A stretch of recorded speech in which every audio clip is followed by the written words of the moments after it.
Good morning, student. Today we have discussed about discounted cash flow, DCF method. DCF method क्या होता है?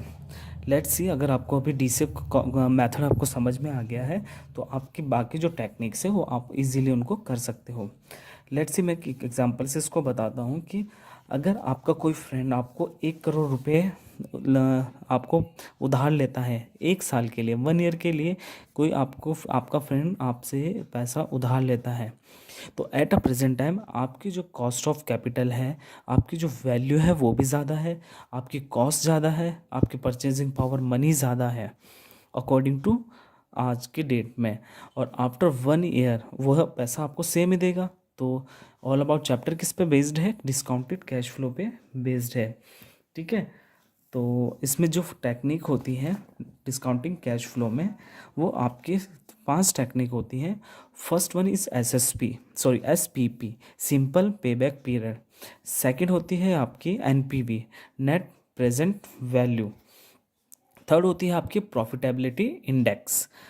Fourth ARR, average rate of return. And last one is IRR, internal rate of return. These are most important आपकी जो ये approaches है, ये method हैं, ये एग्ज़ाम में आपके पूछे जाते हैं। नाउ आज हम डिस्कस करते हैं SPP, सिंपल पेबैक पीरियड कैसे फाइंड आउट करते हैं। इसको मैं एक क्वेश्चन से ऐसे समझाता हूँ। फर्स्ट टेक्निक करते हैं हम SPP, शॉर्ट में लिख रहा हूँ simple payback period. Let's see, आपके पास कोई आउटफ्लो है, कोई भी आउटफ्लो, आप कोई भी पैसा इन्वेस्ट करते हैं, और बेसिकली आउटफ्लो को हम इनिशियल वैल्यू भी बोलते हैं किसी कंपनी की, या फिर इन्वेस्टमेंट।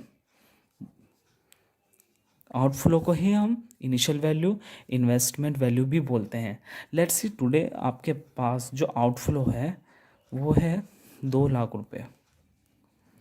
आपके पास 2 लाख रुपए है आज की डेट में, और आपको ईयर्स दिए गए हैं 5 ईयर्स के लिए। आपका प्लान है 5 ईयर के लिए, आपको कोई प्लान है, जैसे कि 1 2 3 4 5 ईयर के लिए प्लान है। आपको क्वेश्चन में इनफ्लो गिवन होता है, तो मैं इनफ्लो लिख लेता हूँ। कुछ भी इनफ्लो ले लो आप, मैं आपको अभी वर्बली ऐसे समझा रहा हूँ, क्वेश्चन नहीं है। लाइक आपको कोई 50,000 दिया है इनफ्लो, देन सेकेंड ईयर आपके 40,000 है, थर्ड ईयर में 60,000, fourth year 80,000, then fifth year में 50,000। अगेन ये क्वेश्चन में गिवन होता है ईयर्स एंड इनफ्लो। एक सिंपल बिल्कुल मेथड होता है कि अगर आपने कंपनी में आउटफ्लो है, आपका कंपनी में आपने 2 लाख रुपए इन्वेस्ट किया है, तो ऑब्वियसली बात है, आप इस 2 लाख रुपए इन्वेस्ट किया है तो आप उससे ज़्यादा ही आप एक्सेप्ट करते हो कि अमाउंट आपके पास प्रॉफिट आपका गेन हो। ठीक है, तो वही सिंपल पेबैक पीरियड है कि आपने जितना प्रॉफिट आपने लगाया उस पर कुछ तो प्रॉफिट आपको गेन होना है।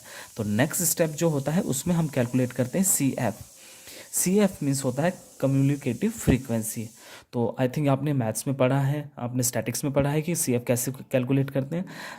First digit as it is ऐसी रहती है 50,000, 50 में 40 ऐड करते हैं, सेकेंड ईयर ऐड करते हैं तो 50 और 40 हो जाता है आपका 90,000। 90 में 60,000 ऐड करते हैं तो 1,50,000 हो जाता है। 1,50,000 में 80,000 ऐड करेंगे तो 2,30,000। 2,30,000 में आप 50,000 दोबारा से ऐड करेंगे तो 2,80,000 हो जाता है। सिंपल पेबैक मेथड है, इजी है। आई थिंक इतना समझ में आ गया होगा। अब देखिए, आउटफ्लो आपके 2 लाख है, तो 2 लाख आपके कौन सी ईयर में कंप्लीट हो रहे हैं? 1 2 3 4, 4 ईयर में आपके क्या है, कंप्लीट हो रहे हैं, लेकिन 4 ईयर से भी ज़्यादा भी लग रहा है। ठीक है, तो 3 और 4 ईयर में आपकी क्या हो रहा है, 2 लाख रुपए आपके कवर हो रहे हैं। तो इसको सिंपल पेबैक पीरियड कैसे कैलकुलेट करते हैं? Simple payback period equals to 1 2 3 year तो आपके कंप्लीट लग रहे हैं, प्लस 4 ईयर आपका हाफ लग रहा है, क्योंकि 1,50,000 3 ईयर में लग रहे हैं, लेकिन आपका आउटफ्लो 2 लाख है, तो 2 लाख आपका 4th ईयर में कंप्लीट हो रहा है। तो इसको कैसे कैलकुलेट करते हैं? इसको हम यहाँ पे जितना भी आपका आउटफ्लो है, आउटफ्लो आपका कितना है, 2 लाख माइनस करते हैं थर्ड ईयर, जितना आपका थर्ड ईयर की वैल्यू है 1,50,000 डिवाइडेड बाय आपका जितनी भी आपका फोर्थ ईयर है 2,30,000, इसका डिफरेंस लेते हैं माइनस 1,50,000। इन दोनों का डिफरेंस लेना होता है, तो simple payback period equal to 3 year plus 2 lakh में से 1,50,000 माइनस करता हूँ तो मेरा कितना बचता है, मेरा 50,000 डिवाइडेड बाय 2,30,000 में से 1,50,000 को लेस करता हूँ तो 80,000 लेस होता है इक्वल्स टू 3 ईयर प्लस, इसको मैं अगर डिवाइड करता हूँ 50,000 को 80,000 से डिवाइड करता हूँ तो ये मेरा आ जाता है 0.625, और 0.625 में 3 ईयर ऐड करूँगा तो 3.625 मेरा ईयर्स ये मेरा कैलकुलेट हो जाता है सिंपल पेबैक पीरियड। ये मेरा आंसर निकल जाता है।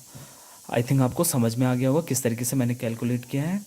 ठीक है, ईयर है, इनफ्लो गिवन है, CF निकालना होता है। CF कैसे निकालते हैं, first value as it is रहती है, देन उसमें हम सेकंड वन ऐड करते रहते हैं। 50 में 40 तो 90,000, 90 में 60 1,50,000, 1,50,000 में 80 ऐड किया तो 2,30,000, 2,30,000 में 50,000 ऐड किया तो 2,80,000। थर्ड ईयर में तो कंप्लीट हो रहा है मेरा पूरा 1,50,000, लेकिन फोर्थ ईयर भी मेरा हाफ लग रहा है मेरा अमाउंट कवर होने में, तो थर्ड ईयर मैंने एज इट इज ऐसे लिखा। देन इनका डिफरेंस लेना होता है, जितने भी आपका आउटफ्लो होता है उसमें से हम 1,50,000 माइनस कर देते हैं जो आपका कंप्लीट ईयर हो गया, देन डिवाइडेड बाय नेक्स्ट वैसे ही 2,30,000 डिफरेंस बिटवीन 1,50,000, इनको लेस किया तो 50,000, नीचे वाले को लेस किया तो 80, देन 80 को डिवाइड 50 को डिवाइड किया 80,000 से तो 0.625, 3 ईयर्स में ऐड किया तो 3.625। ये मेरा कैलकुलेट हो गया है। आज हम एक ही मेथड करते हैं, सिंपल पेबैक मेथड, इसके बाद हम नेक्स्ट मेथड करेंगे। आई थिंक आपको ये चीज़ समझ में आ गई होगी, और कोई डाउट है तो आप मुझे कमेंट करके पूछ सकते हैं।